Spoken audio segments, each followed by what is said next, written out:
Now when you think of Star Wars heroes, they're usually a Jedi, a soldier, or someone with a unique story arc. But what about the one character we all forgot who saved the day and everyone glanced over just because he was a droid?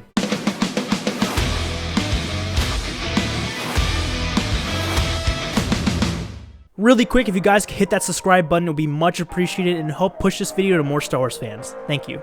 First up at number 1 is when C-3PO saved Padme from the Separatists. During the Clone Wars, Padme aided Rodia's call for help when an old family friend, Senator Farr, reached out to her. When Padme arrived in Rodia, all seemed well, until Senator Farr revealed that the Separatists got there first and threatened the people if they didn't join their side of the war. They took Padme into captivity and held her in a tower cell. Jar Jar, being curious and clumsy, found the Jedi robe in Padme's ship was probably Anakin's. Jar Jar went around the city distracting droids pretending to be a Jedi, while C-3PO looked for communications to contact the Republic. Padme eventually escapes being the clever girl she is, and with her and Jar Jar causing commotion, C-3PO was able to send a transmission to the Republic army that they were being held hostage. Padme, Jar Jar, and C-3PO are however cornered by droids and are about to be executed by Nute Gunray, when clone troopers arrive in the nick of time to get them out. If C-3PO didn't make that call out, we would potentially have no Padme right now. At number 2 is C-3PO pretending to be a god to recruit soldiers. On the Forest Moon of Endor in the Return of the Jedi, Luke, Han, and Chewie are captured by Ewoks and are about to become the main feast of the dinner in honor of C-3PO because they think he's a golden god.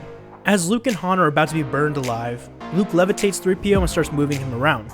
This action scares the Ewoks and they eventually set them free. C-3PO later that night tells a story of how they got there, where they're going, and what they're fighting against. He asks the tribe leader if they would join the fight, to which they agree. The next day, the Ewoks go into battle against the Empire with sticks and stones, but by sheer numbers and overwhelming the enemy, the Ewoks help win the day.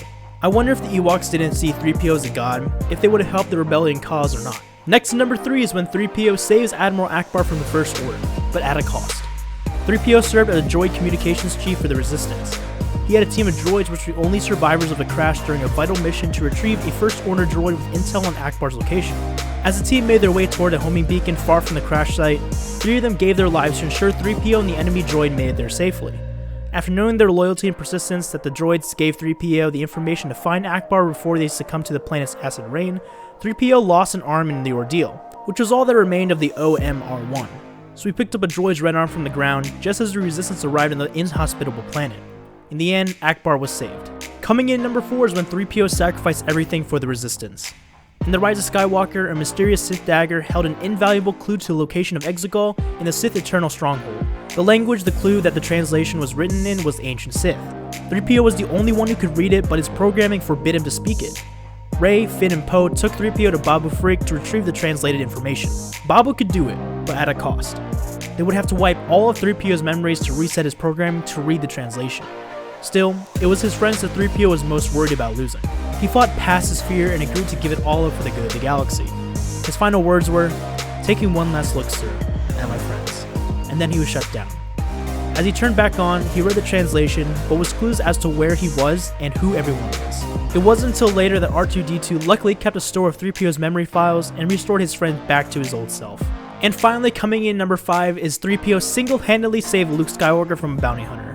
In Marvel Star Wars Comics issue 27 in 1979, Bellert Valance was a ruthless bounty hunter who was renowned for his hatred of droids. After he learned of the young man who kept the company of 2 droids and dared to treat them as friends, he made it his mission to hunt the rebel down. When Valance finally came face to face with Luke, he gained the upper hand in the fight, but it was C-3PO who leapt in front of Luke to protect him. "I'm not programmed for bravery," the protocol droid said to Valance, "but I can't let you do this, sir, not to Master Luke." Moved by C-3PO's willingness to sacrifice himself for Luke, Valance had a surprisingly change of heart. He allowed them to escape back to their ship. While he might have been the first one to complain or fret, the protocol droid was an essential part of the rebellion and the Resistance, and one of the best friends anyone could have at their side. Now that you've seen C-3PO save the day, check out this video of how R2-D2 saved Star Wars. May the Force be with you.